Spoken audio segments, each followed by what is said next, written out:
देखा था ना आपने?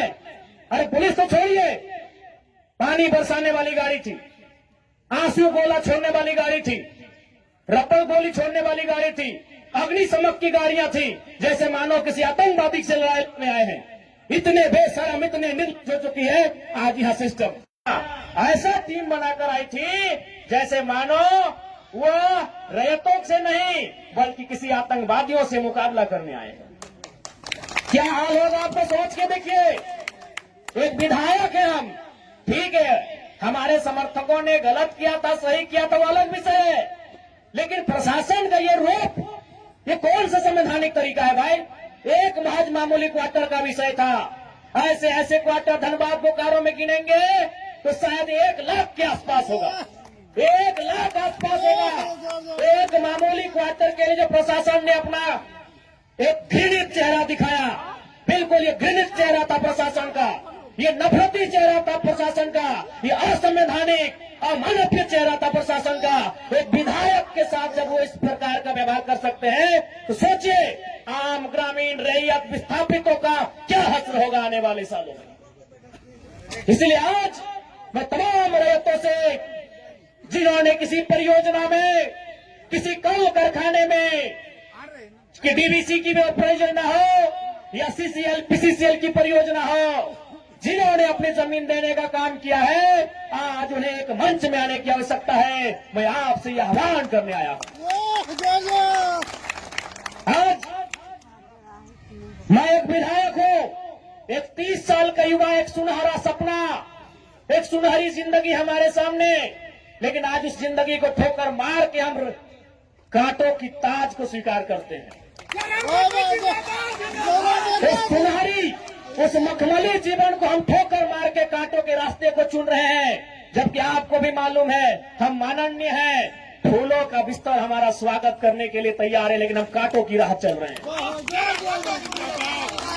आज प्रत्येक दिन दर्जनों ठेकेदारों का फोन आता है, बैठेंगे विधायक जी, दर्जनों वीआईपी लोगों का फोन आता है, 2 मिनट बैठिए विधायक जी, और आपको भी मालूम है उनके साथ बैठेंगे तो क्या डील होगा, आपको भी मालूम है। करोड़ों में ना सही लाखों में तो डील जरूर होगा। यानी एक मखमली बिस्तर को हम ठोकर मार के कांटों के साथ चल रहे हैं। किसके लिए? झारखंड के वंचित आवाम के लिए हम चल रहे हैं। आज क्या कमी होगी? एक माननीय को क्या कमी हो सकती है भाई? हमें आवास मिलेगा, गाड़ी की सुविधा मिलेगी, टीए मिलेगा, हर प्रकार की सुविधा मिलेगी, भत्ता मिलेगा, हवाई यात्रा मिलेगा, रेलवे की यात्रा मिलेगी और लाखों रुपए की सैलरी मिलेगी। करते उस ऐशो आराम के जीवन को ठोकर मारते हुए हम आपके बीच विधायकी के साथ साथ अपनी जान को हथेली में लेके घूम रहे हैं। बताइए तो झारखंड के इतिहास में ऐसे आज के इस दौर में एक भी विधायक का नाम बताइए। अरे विधायकी तो छोड़िए, हम अपने जान को हथेली में लेके घूम रहे हैं। जिस दिन 2 बजे रात को हम बेरवा में आए, हमारी गाड़ी में हमारा एक भी अंगरक्षक नहीं था। वे लोग सोच चुके थे, हमने कहा कोई दिक्कत नहीं है। हमने केवल ड्राइवर को फोन किया, वो भी अपने ससुराल में थे, क्योंकि आपको भी मालूम है मेरे घर में इतना जगह नहीं है कि हम 4 लोगों को ठहरने के लिए बोल सके। बगल में हमारे एक मित्र का घर है, वहीं रात रहने के लिए हम जाते हैं, वो विधायक है। हमने तुरंत कहा कि अगर हम अपने अंगरक्षक को लेने के लिए जाएंगे तो शायद 10 से 15 मिनट का लेट होगा, उतना देर में हम कम से कम डुबरी की दूरी पार कर जाएंगे। 20 किलोमीटर हम 15 मिनट में सफर कर जाएंगे, इसलिए अंगरक्षक को सोने दीजिए, हम अकेले आएंगे। हम अपने जान को, अपने जीवन को हथेली में रख के चल रहे हैं। किस लिए? ताकि आज झारखंड की शोषित वंचित जनता को न्याय मिल सके। तो आप इतना तो कर सकते हैं, एक 30 साल का लड़का अपने आराम के जीवन को छोड़कर, ऐसो आराम को छोड़कर आज आपके लिए कांटों के रास्ते में चलने के लिए तैयार है। आप कम से कम ये जो 15, 16, 50, 60 समितियां बना के रखे हैं विस्थापन के नाम में, क्या एक नहीं कर सकते हैं? आप जिस दिन एक करेंगे इनको यहां से उखाड़ के फेंक देंगे। अब कीजिए। आज बीएसएल में भी हम जाते हैं, वहां 52 समितियां हैं।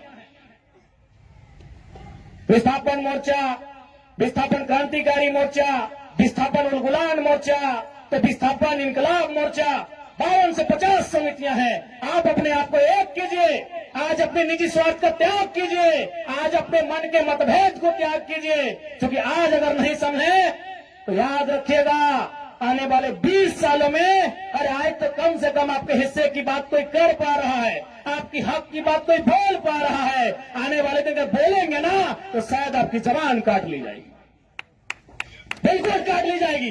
ये कौन सा रूप था? आप ही बताइए, कौन सा रूप था प्रशासन का? आज हो सके आज भी मेरी बातों को कुछ लोग तोड़ मोड़ के प्रस्तुत करेंगे कि विधायक के बोल सुनिए। अरे उनको नहीं मालूम है विस्थापन का दर्द क्या होता है। अगर वे विस्थापन को अध्ययन कर लेते तो शायद ये बोली बोलने का अवसर नहीं देखते। इसलिए आज मैं आपको स्पष्ट कहना चाहूंगा, और मैंने विधायक बनने से पहले ही कहा था, मैंने सांसद का चुनाव लड़ने से पहले ही कहा था कि आज जो हाल मैं देखता हूं पूरे झारखंड का, आज जो मैं अफसरशाही का व्यवहार देखता हूं, आज जो मैं प्रबंधन की मनमानी देखता हूं, मैंने बहुत दुखी होकर कहा था कि मैं पीएचडी का स्कॉलर हूं, लेकिन मैं शायद इस बात को आप लोग मेरा गलत कहें, लेकिन मैं कह रहा हूं कि कोयला अंचल में रहने वाले लोग जो विस्थापित लोग हैं, वो हम दो हमारे दो नहीं, 2 बच्चों को एक्स्ट्रा जन्म दीजिए और उनको केवल और केवल विद्रोह की भावना के साथ तैयार कीजिए कि आपको बदला लेना है। बिल्कुल इस मेरी बात से बहुत सारे लोगों को आपत्ति होगी कि माननीय कैसा बोल रहे हैं, लेकिन उनको क्या मालूम कि जिस जमीन को हमारे बाप दादा ने 1970 में दिया है, हमारे बाबूजी मर गए, लेकिन आप भी जवान बेटा वो बुढ़ापे की ओर चला गया है, लेकिन इंसाफ नहीं मिल पाया। और ये तो गनीमत है। झारखंड के किसान भोले भाले हैं, झारखंड के किसान सरल हैं, झारखंड के किसान सीधे साधे हैं कि आज 1970 की लड़ाई को घिस घिस कर अपने जीवन को, अपने खून को गला गला कर लड़ रहे हैं। अरे ये बंगाल याद होगा तो 1964-65 का दौर था। एक दिन पहले कुछ जमींदारों ने, कुछ सामंतवादियों ने एक किसान को मारा था। उन्होंने नक्सलबारी और नक्सलवादी जैसे घटना को अंजाम दे दिया था। एक दिन पहले। ये तो झारखंड के किसान हैं कि 70 साल से बर्दाश्त कर लिए। बंगाल के किसानों ने एक दिन बर्दाश्त नहीं किया था। आज आप नक्सलवादी सुनते हैं ना, नक्सली नक्सली नक्सली, ये डिक्शनरी का वर्ड नहीं है। नक्सली कोई पूरा वर्ड नहीं है। नक्सली बुरा हो सकता है, नक्सली वर्ड बुरा वर्ड नहीं है। नक्सली एक्चुअल में, वास्तव में बंगाल में दार्जिलिंग जो क्षेत्र है, वहां एक गांव है, उसका नाम है नक्सलवाड़ी। नक्सली कोई डिक्शनरी का शब्द नहीं है जिसको हम लोग झारखंड में सुनते हैं नक्सली। एक बंगाल का गांव है, उसका नाम है नक्सलबाड़ी। उसी गांव में घटना घटी थी। किसानों को कुछ जमींदारों ने, जमींदार को आप प्रबंधन से ही तुलना कर सकते हैं, जमींदार को आप प्रशासन से तुलना कर सकते हैं, तो कुछ जमींदारों ने, उस किसान का नाम था जंगल संथाल। लगभग 6 फुट ऊंचाई का वो किसान था, उसका नाम था जंगल संथाल। उस किसान के कुछ साथियों को लाठी डंडे से पीटने का काम किया था। बदले में एक ऐसा क्रांति आती है, उसे आप नेगेटिव कहिए, पॉजिटिव कहिए, वो विषय नहीं है कि आज उसे नक्सली और नक्सलवादी का नाम दिया गया। वे किसानों की घटना थी। और उसकी तुलना में तो झारखंड के लोग सीधे साधे भोले भाले लोग हैं। आज 70 साल से पिस रहे हैं, आज 70 साल से घिस रहे हैं। आज कई पीढ़ियां बर्बाद हो गई। आंखों के सामने बूढ़ी माँ इलाज के अभाव में तड़प तड़प के मर गई। आंखों के सामने जवान बेटा बेरोजगारी से तंग आकर खुदकुशी कर लिया। आंखों के सामने इतनी घटनाएं घट गई। आंखों के सामने इतनी घटना घटने के बाद भी आज झारखंड बर्दाश्त कर रहा है। ये बंगाल होता तो आज नक्सलबाड़ी जैसी कई घटनाओं को अंजाम दे चुका होता। फिर भी